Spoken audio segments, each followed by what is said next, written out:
Welcome back. Class साहब, break से पहले हम बात कर रहे थे जिस तरह से कंबर ने बताया है कि एक बड़ी अंडरस्टैंडिंग का माहौल था और उनको ये लगता है कि पीटीआई की तरफ से अब किसी किस्म का पॉजिटिव रिस्पांस आएगा after the advices that were being given today by जजेस टू इमरान खान।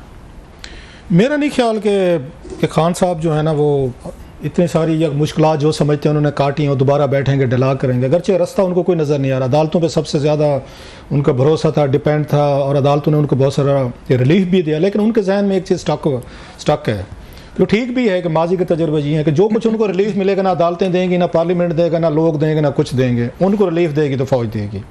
अच्छा। आज फौज कहते हैं हाँ जी खान साहब से हम बात करने को तैयार हैं, तो खान साहब खुश हैं, बिल्कुल वो बातचीत भी कर लेंगे। कोई गिव एंड टेक की बुनियादों पे शायद उनका कोई काम भी चल पड़े। अगरचे उनकी शर्त एक ही, अब तो वो ये कहते हैं ना कि हमें फेयर इलेक्शन दें। अच्छा, मज़े की बात है, अब किसी दिन मैं कहूँगा कि वो निकालेंगे ये क्लिप्स जो हर ये लीडर पहले वो फौज के साथ मिलकर इक़्तिदार में आता है और कुछ अरसे बाद जब कोई तो उसको तजर्बे होते हैं तो वो एक ही डिमांड करते हैं, हमें fair election they. Benazir Bhutto साहब वो यही कहती थी, उनके एनआरओ नहीं लेना चाह रही थी उसमें 2007 में, वो कहते मुझे फेयर इलेक्शन दें, उससे जनरल मुशर्रफ से रिगिंग होती है मेरे खिलाफ। नवाज शरीफ साहब भी यही फरमा रहे थे जी हमें फेयर इलेक्शन दें, फौज उसमें या दीगर इदारे जो इंटरफेयर करते हैं मर्जी के लोग ले आते हैं। अब खान साहब भी वही उसी पे आ गए हैं कि हमें फेयर इलेक्शन दें। वो भाई आप ये पार्लियामेंट में बैठे हैं, आप इस मुल्क के मतलब वो हैं, एक तरह के मालिक हैं, आप वज़ीर आज़म हैं, आप क्यों मांगते हैं फौज से या अदलिया से फेयर इलेक्शन दें? आप पार्लियामेंट में बैठे हुए हैं, आपने कानून बनाने, आपने इदारे बनाने, आपने अच्छे बंदे लगाने जो ना होने दें, और आपको कहीं पे फील हो कि इंटरफेरेंस हो रही है, यू हैव टू एक्ट।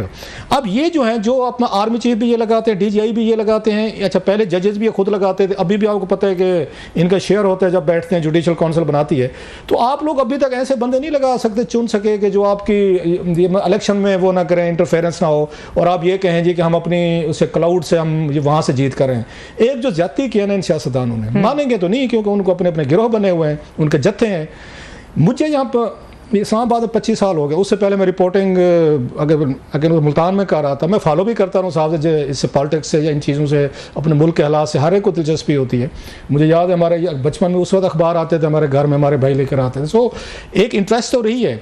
मुझे कोई दौर नहीं लगा ये मिला आज तक कि इन्होंने बैठ के पार्लियामेंट में अपने फैसले किए जो आज इनको जस्टिस मंदोखेल ने कहा है। और भाई मेरे छोटी सी भी मतलब किसी को खांसी आ जाए, किसी को नज़ला लग जाए, किसी की छोटी सी हो जाए, वो उठाते petition high court supreme court में पहुंच जाता है। भाई इतनी बड़ी पार्लियामेंट है, आप पे लाखों करोड़ों पे आपका खर्चा डेली का मिलता है, आपको पार्क्स हैं, प्रिविलेज है, लोगों को वोट हैं। अगर आपने काम ये पार्लियामेंट में नहीं कर सकते, मैं सबकी बात कर, पहले बेनज़ीर भुट्टो और इनके नवाज शरीफ साहब की हमने एक महाभारत देखी। अच्छा वो साइड पर हो गए हैं तो साथ में इमरान खान साहब और इनकी लग गई है, नवाज शरीफ की लग गई है। आप ये सारे इशूज़ जो हैं तो आपने जाके मेरा ये ख्याल है कि इनको जजेस सबान जो हैं, सुप्रीम कोर्ट जो है ये पोलिटिसाइज हुई है, ये डिवाइड हुई है, उसके मेन रीजन सारे पॉलिटिकल केसेस हैं। एक छोटा सा भी मसला हुआ है वहां पे बात करने के बजाय आपस में सिंह गड़ा है, इसीलिए तो पॉलिटिक्स होती है, इसलिए पार्लियामेंट होती है। और क्लास अब सवाल ये उठता है कि जब ये अपने लिए कानून साजी नहीं कर पाते पार्लियामेंट के अंदर, तो फिर ये लोगों के लिए किस तरीके से लेजिस्लेशन करेंगे? मजे की बात हुई है, मैं उस पर आता हूँ फजल, मजे की बात सुने।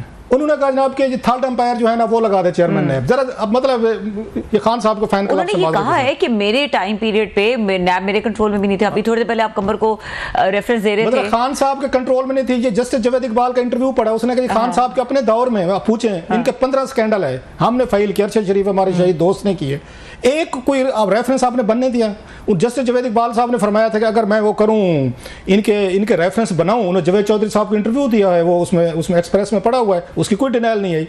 उन्होंने कहा मैं आज कार्रवाई शुरू कर दूंगा, खान साहब की हुकूमत जो है ना, अभी इनके 172 के बजाय 174 लोग हैं, दूसरे दिन हुकूमत गिर जाएगी।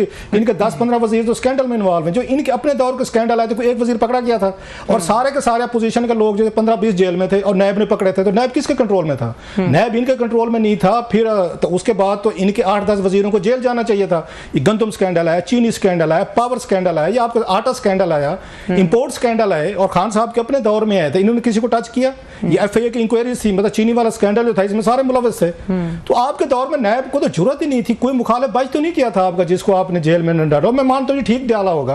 और अगली बात यह है कि आप वहां पे बैठ के, ये औकात है हमारे सियासतदानों को जिनके लिए पाकिस्तानी अवाम मतलब मरने को तैयार है, एक दूसरे के रिश्ते खत्म हो गए, दोस्तियां खत्म हो गए, तल्लो खत्म कर बैठे, इस काबिल नहीं है कि चेयरमैन नैब बिठा के इकट्ठे आके लगा सकें। खान साहब तो आज उसमें कह रहे हैं सुप्रीम कोर्ट का आप थर्ड एम्पायर है, मैं आपकी बात मानने को तैयार हूं, मैं पार्लियामेंट की बात नहीं मानूंगा। आप जज साहबान जो 2-3 जज हैं आप फैसला कर लें, मतलब है आप आर्मी चीफ से भी फैसला करवाना चाहते हैं।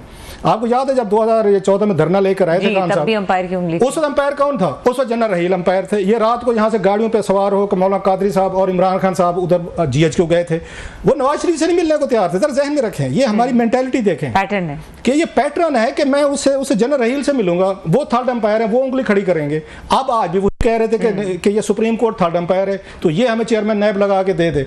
जब तक खान साहब इस माइंड सेट से नहीं निकलेंगे, और वो नहीं निकलेंगे, अब इस उम्र में खाक मुसलमान होंगे, मतलब 72-73 साल की उम्र बंदा कहाँ चेंज होता? कोई नहीं होता। वो 40 साल के बाद वो कहते हैं आपकी कैपेसिटी कम हो जाती है। क्विकली क्लास साहब, ये एक बड़ा दावा था कि जी मुझे बहुत सॉलिटरी कन्फाइनमेंट में रखा गया और बड़ी सहूलियात से मुझे बिल्कुल महरूम रखा गया है।